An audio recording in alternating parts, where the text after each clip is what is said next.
안녕하십니까. 12월 1회 위클리 뉴스입니다. 추위가 거세져서 그런지 겨울철 불면증에 시달리는 분들이 부쩍 늘었다고 합니다. 햇볕만 잘 쬐어도 숙면에 도움이 된다고 하니 기상청 홈페이지에서 제공되는 적정 자외선 노출 시간을 참고하시면 좋을 것 같습니다. 그렇다면 12월과 함께 찾아온 된추위, 지금부터 위클리 뉴스의 따끈한 소식들과 함께 녹여보겠습니다. 먼저 첫 번째 소식입니다. 1978년 우리 대학 학생회관에서 100여 명의 유전학회 종사자들이 모여 설립한 한국유전학회의 동계국제학술대회가 지난 4일과 5일 HIT 6층 대회의실에서 개최됐습니다. 한국유전학회는 인간을 비롯한 주요 동식물의 유전학 연구 활성화와 분자생물학, 생화학 분야의 연구 발전에 이바지하고 있습니다. 김철근 한국유전학회장의 개회사로 시작된 동계국제학술대회는 3차례의 기조 강연과 특별 강연, 4개 분과별 심포지엄, IBS 유전체 향상성 연구과제 세미나가 진행됐습니다. 또한 신진과학자들의 220여 편의 포스터 논문 발표, 20여 개의 협찬사의 신상품 및 신기술 전시회가 개최돼 참가자들의 이목을 끌었습니다. 김회율 교학부 총장은 이번 국제학술대회가 국내외 연구진들의 활발한 교류로 이어져 유전학 연구의 디딤돌이 되길 바란다고 전했습니다. 한편 특별공로상은 건강상의 이유로 불참한 백용균 한국유전학회 초대 회장을 대신해 손녀가 대리 수상했습니다.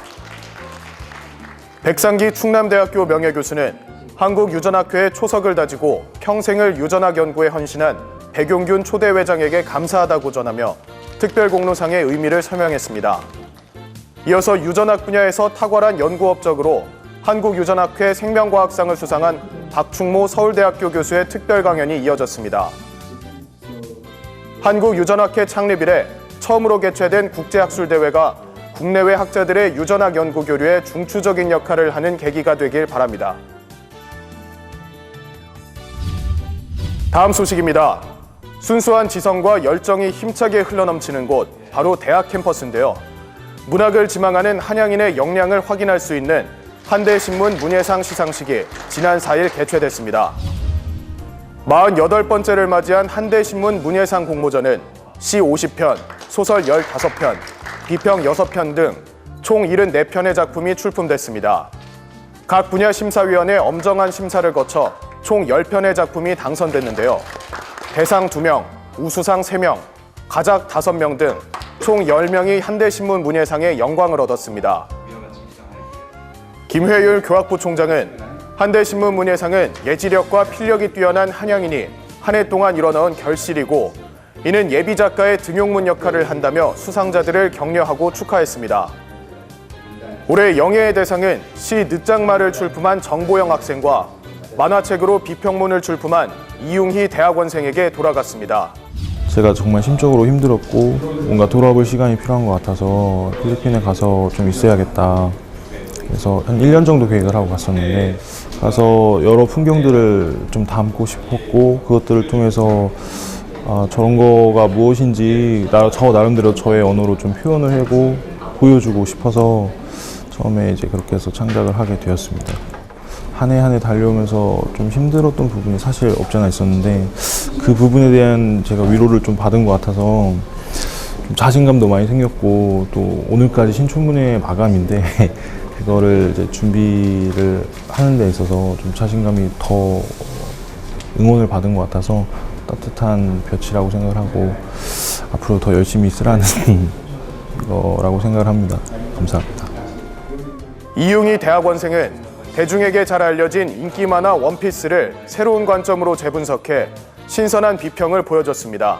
보통 만화 비평이 최근에 웹툰 때문에 인기를 끌면서 인터넷에서 다양한 시도들이나 아니면 또 웹진이나 기존 책자 등 여러 관심을 갖고 있는데요. 그 비평들이 대부분 만화의 서사라던가 아니면 기존의 소설을 영화를 분석하는 그런 분석으로 좀 많이 그치고 있는 게 아쉬워서 저는 이제 시적으로 이 만화책을 분석하면 어떨까라는 입장에서 좀 비평을 시작을 했습니다. 지진, 화산 이 두 가지 이미지를 일본인들이 가지고 있는 좀 자연재해에 대한 공포나 그런 것들에 대해서 극복하는 방식으로 설명해 보는 게 어떻게 보면은 지금 현대 사회에서 만화책이나 만화 들을 소비하는 어떤 포스트 모더니즘 사회랑 잘 어울리지 않을까라고 해서 그 방식으로 글을 썼는데 이게 좀 좋은 결과였던 것 같습니다. 한대신문에서 지금 상을 3번째 받는 거예요. 대상 받을 때까지는 꾸준히 뭔가 안 쉬고 글을 써보겠다라고 생각을 했었고, 실제로 이렇게 매년 한 작품 이상씩 꾸준히 글을 쓸 수 있게 동력이 되어져서 참 개인적으로도 의미도 있고 고마운 상이라고 생각합니다. 학생들의 고투가 묻어나는 주옥 같은 작품들은 우리 대학 예비문인에 대한 기대감을 한층 상승시켰습니다. 한대신문 문예상을 통해 역동적인 필력을 지닌 우리 한양인들이 한국 문단에서 큰 활약을 펼칠 수 있기를 기대합니다. 세 번째 소식입니다. 우리나라 국가전략정보 확보의 원천 기술 개발을 위한 핵심 연구센터가 우리 대학에 들어섰습니다. 방위사업청과 국방과학연구소의 2015년 신호정보 특화연구센터 지원 사업에 우리 대학이 선정돼 지난 7일 신호정보 특화연구센터 개소식이 개최됐습니다. 이번 개소식에는 이영무 총장, 윤동원 신호정보 특화연구센터장, 장명진 방위사업청장, 정홍영 국방과학연구소장 등 관계자 200여 명이 참석했습니다. 특화연구센터는 국방 분야의 핵심 기술 확보와 우수 연구 인력의 국방 연구개발 참여를 유도하기 위해 특정 분야에 대해 우수한 대학과 정부 출연 연구소를 선정하고 집중적으로 연구할 수 있도록 지원하는 제도입니다.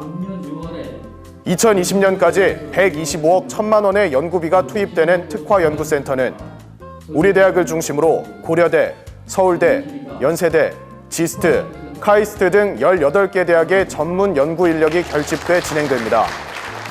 이날 행사에서 장명진 방위사업청장은 윤동원 센터장에게 신호정보 특화연구센터에 대한 위촉장을 수여했습니다.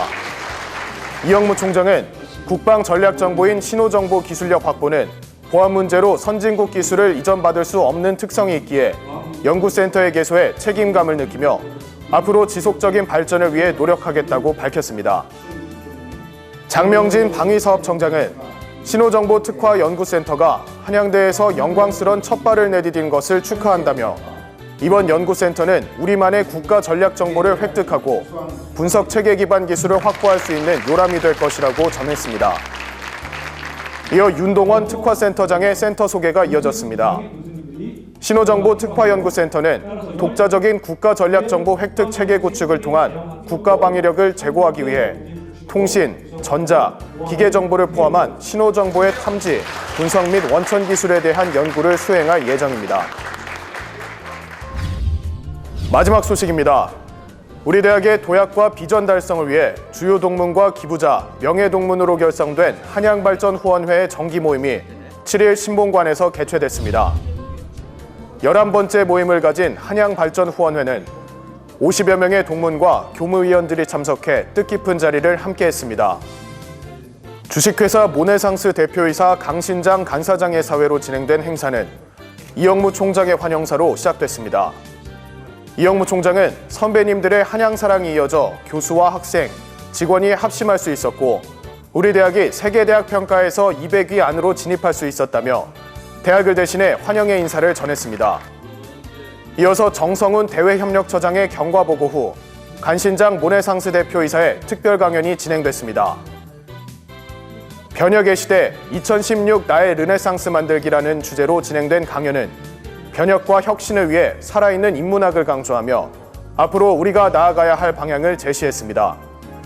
강신장 대표는 리더는 조직의 아픔과 결핍을 이해할 수 있어야 하고 고정관념을 버려야 조직이 혁신할 수 있다며 공감과 공명하는 힘을 다시 한번 강조했습니다.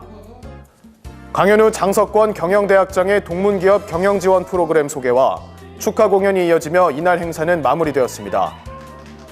앞으로도 한양발전후원회 동문 선배님의 뜻깊은 사랑이 한양발전의 밑거름이 되길 기대합니다. 이번 주 위클리 뉴스는 한양의 위상을 드높인 소식들로 가득했습니다. 과학, 기술, 문학 등 다양한 분야에서 선두를 달리고 있는 한양인들이 앞으로 더 많은 사람들에게 귀감이 되길 바랍니다. 지금까지 채널H 위클리 뉴스 염상엽입니다. 고맙습니다.